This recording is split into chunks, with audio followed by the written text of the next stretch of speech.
आशा थी, लोग कहते थे कि बनागा मोदी तो मानने को नहीं, महादेव मोदी नहीं मानना मानते हम भी नहीं भाई।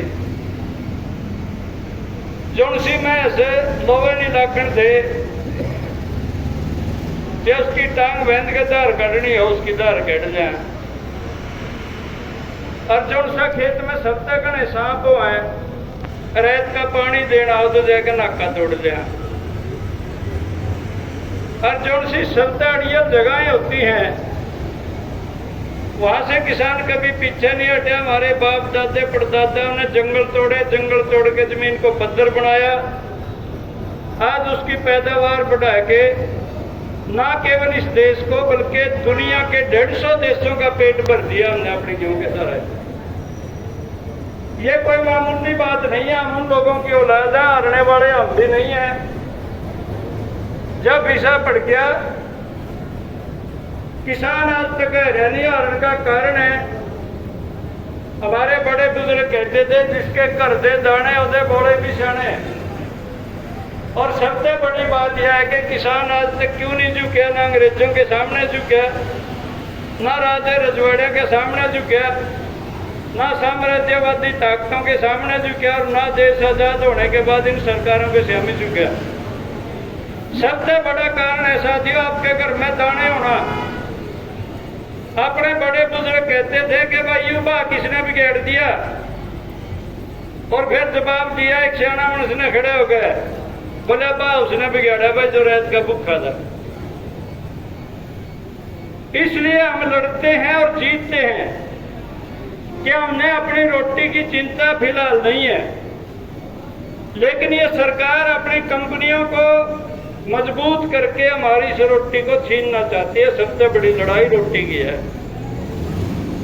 एक तो इसलिए हमने लड़ना है, यहाँ कोई मुच्छा का सवाल नहीं, यहाँ कोई छोटा बड़ा का सवाल नहीं।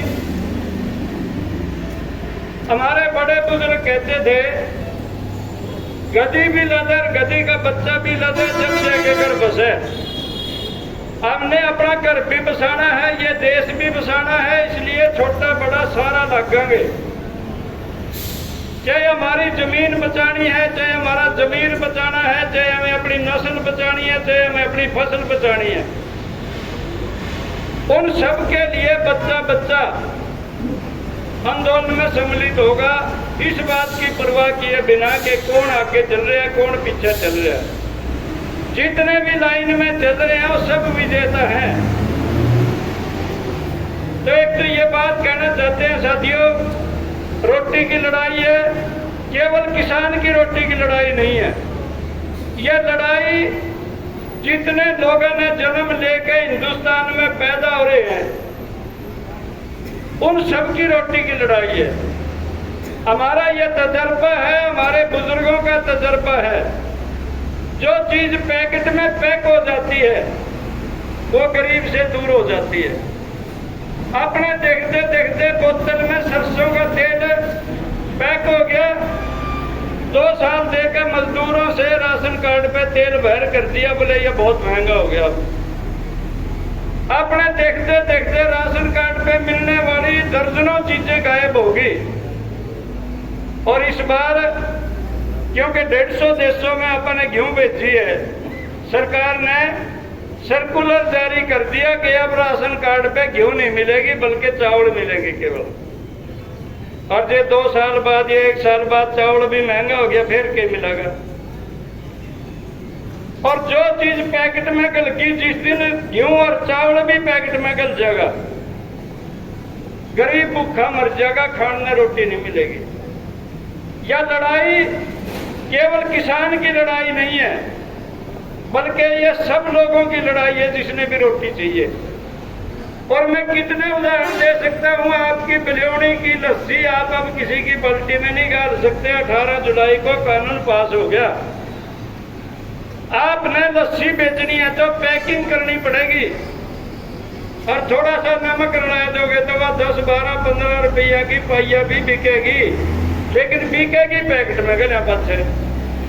आपकी भैंस का दूध सही नहीं है यदि आप बाल्टी लेके किसी को दे रहे हो बड़ी गल के, लेकिन यदि आप पैकेट में गल के दे रहे हो फिर सही है।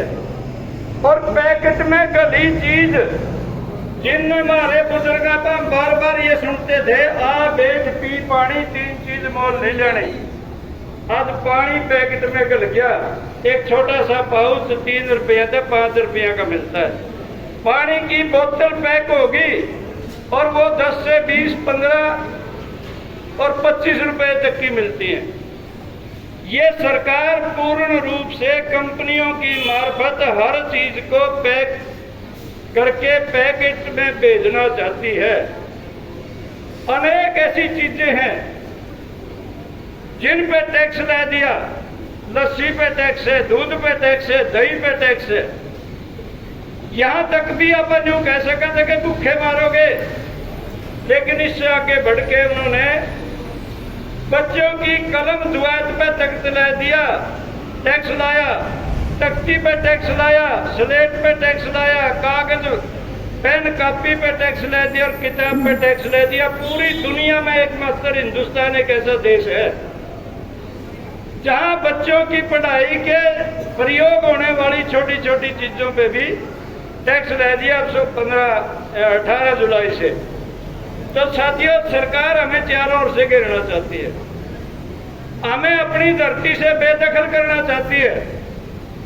हम बहुत आभारी हैं इंदर सिंह जैसे लोगों के, जिन्होंने 800 के लगभग आंदोलन के चलते हुए, और कम से कम 6ठी शहादत है ये हमारी इंदर सिंह की, जो अपनी धरती, जमीन, जमीर, नस्ल और फसल को बचाने के लिए अपनी कुर्बानी दे रहे हैं।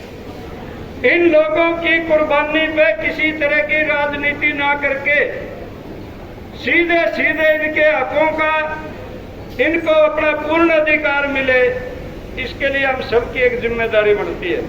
महत्वाकांक्षाओं से आंदोलन नहीं चलते। एक बार महत्वाकांक्षा के बल पे कोई भी जीत सकता है, लेकिन ये समाज शिक्षा है, ये सब जानते हैं, ये पब्लिक है, सब जानती है, इनमें कोई संदेह की बात नहीं है। हम एक हैं, एक रहेंगे। जब तक इंदर सिंह को न्याय नहीं मिलेगा, उसके परिवार को न्याय नहीं मिलेगा, बडनपुर गांव को न्याय नहीं मिलेगा। हमें बेशक दबो रहना पड़े, छोटा होकर रहना पड़े, नीची नाड़ करके रहना पड़े, रहेंगे, इस आंदोलन को जिंदा करेंगे, जीतेंगे, तब तक हम पीछे नहीं हटेंगे। एक तो ये बात साथी आपके बीच कहना जरूरी समझते हैं, क्योंकि कई बार ये हो जाता है कि इन यूनियनों में कोई फर्क है। कोई फर्क नहीं। हमारा झंडा, डंडा, बैनर, स्टिकर किसी का लग रहा हो, जे फौजी वर्दी पहन रहा, कोई न्यू को नहीं पूछता, तो तमिलनाडु का, हरियाणा का, जिसके भी स्टिकर लग रहा जेब पे, जिसके भी गल में किसानी निशानी है, जिसके हाथ में भी झंडा है किसानी, उसका रंग काला, पीला, लाल, धोला, किसे भी हो, वो किसान है। और उस हर किसान की मदद करना हर किसान की जिम्मेदारी है। संगठनों में एक लाइन होती है, किसी की बापत्ती नहीं होते संगठन। उन संगठनों की लाइन होती है कि एक के लिए सब। आज इंदर सिंह के लिए हम सब अपने आप को कुर्बान करने के लिए तैयार हैं, तो हम जीतेंगे। और सबके लिए हर एक, आपने जो 13 महीने आंदोलन करके लड़ाई जीती, वो सबकी लड़ाई थी, सबके लिए हर एक लड़ा, आप जीत गए। आगे भी हमें इस नीति पे काम करना होगा। एक किसान भी हमारा दुखी है तो हम सारे दुखी हैं, और उसके लिए सब लड़ांगे, और सबके लिए हर एक लड़ेगा, कोई घर नहीं बैठेगा। पूरे हिंदुस्तान में 550 से ज्यादा यूनियन है। हरियाणा जैसे छोटे से राज्य में भी कई दर्जन यूनियन है।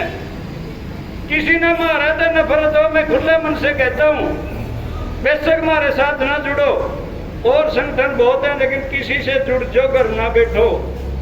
किसी ने दूसरे संगठन में नफरत है, तीसरे में जुड़ जाओ, चौथे में जुड़ जाओ, दर्जनों है।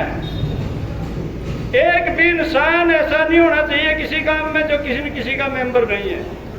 एक ही गांव में, एक ही गली में 4-5 यूनियनें भी हो सकती हैं, लेकिन हमारे आपसी मतभेद केवल वैचारिक है। किसानी मुद्दे पर यदि हम भेद करांगे तो हम घाटे में रह जाएंगे। इसलिए किसानी मुद्दे हमारे लिए बहुत महत्वपूर्ण है। तो ये बात कहते हुए साथियों, नरवाना उसके आसपास और प्रदेश भर से आए हुए मेरे किसान साथियों से अपील है, और ये अब हम उम्मीद करते हैं कि भले ही यह पहली मीटिंग है लेकिन यह मीटिंग जीत कर आवेंगे।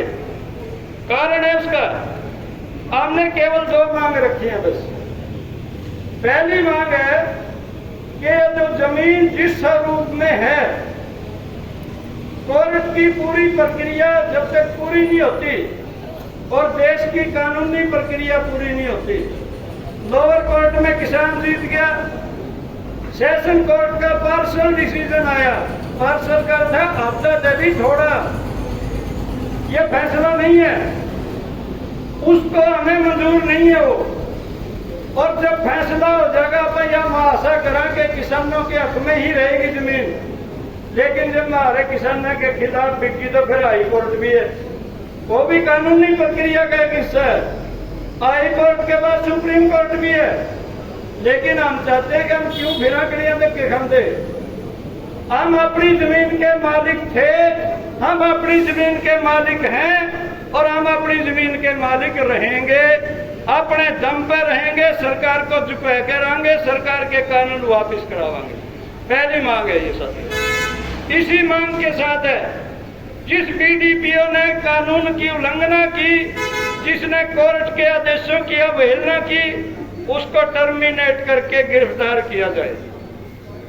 इसी मांग में है मुख्य रूप से। और एक सामान्य फिर ये जो जमीन से संबंधित थी, हमारे साथी शहीद हो गए, जीवन मौत से लड़ रहे हैं, उनको न्याय मिले। इंदर सिंह के परिवार को कम से कम 2 नौकरी मिले, रेगुलर हो, नियमित नौकरियां मिले और कम से कम 50 लाख रुपए मुआवजा मिले। और किसानों पे जो झूठे मुकदमे दर्ज कर दिए वो खत्म होने चाहिए। ये बात यदि सरकार केवल 2 मांग किसानों की मान लेती है, प्रशासन मान लेता है, तो हम अपने साथी का, अपने लाकड़ी गुस्सिया का दम पे संस्कार करने की क्षमता रखते हैं। सरकार ने यह भी गलती की थी, शमशान में लकड़ी भेज दी। हम किसी के भरोसे नहीं है, अभी तक आगे तो बेरा नहीं किया होगा। काम राम होता है और काम राम में कभी भैर से लकड़ियां नहीं आया करती। अच्छा किया बडलपुर के साथियों ने नहर में फेंक दियो, हमारी बात पूरी हो जाएगी, सरकार मान लेगी। हम अपने हाथों परिवार भरा है, वो परिवार संस्कार करेगा, हम सब सम्मिलित होंगे, हमें किसी की लकड़ी गुस्से की जरूरत नहीं है। तो ये अब मुख्य बात है साथियों। अभी कोई लंबी चौड़ी बातें करने का समय नहीं है। कुछ और साथी भी अपने विचार रखना चाहते होंगे। जे आज सरकार नहीं मानी, प्रशासन ने हमारे साथियों को निराश कर दिया। अभी तक ये बडलपुर के गांव का आंदोलन है, हम उनके समर्थन में आए हुए हैं। आज की कार्रवाई सफल नहीं होती, मीटिंग सफल नहीं होती, बडलपुर गांव हमारे साथ होगा और हम आगे होंगे। यह पूरा प्रदेश, यह पूरा क्षेत्र फिर इस आंदोलन की अगुवाई करेगा। इसीलिए हमने 11 सदस्यीय कमेटी बनाई थी कि गांव संतुष्ट है, हम संतुष्ट हैं, गांव नाराज है, हम नाराज हैं। हम ये चाहते थे कि अपने साथी जाके सरकार से, प्रशासन से बात करें, वो जीत जाते हैं तो हम सब जीत के सब हीरो है। और यदि बातचीत सिरे नहीं चढ़ी तो फिर साथियों अपने दुगनी तिगनी चौगनी ताकत लगानी पड़ेगी। और अपना इस क्षेत्र का ये रिकॉर्ड है, जब हम लड़ाई लेकर खड़े हो जाते हैं तो फिर हमारे रास्ते रोकने वाला कोई नहीं है। उस ताकत को दिखाने की जरूरत पड़ेगी तो हम सरकार और प्रशासन को दिखा देंगे। आज तक हमारे कभी रास्ते नहीं रुके, और किसी ने रुकावट डाल ली है तो बिल्कुल कागजों की तरह उड़े। ये प्रशासन को हम चेतावनी देते हैं। हमारे कुछ साथी हो सकता है सीआईडी के यहाँ भी सुन रहे हो, बेशक संदेशा भेज दें, अच्छी बात है। हम शांति प्रिय लोग हैं। शांति प्रिय का अर्थ ये नहीं है कि हम किसी से डरते हैं, डरते हमेशा कमजोर लोग हैं।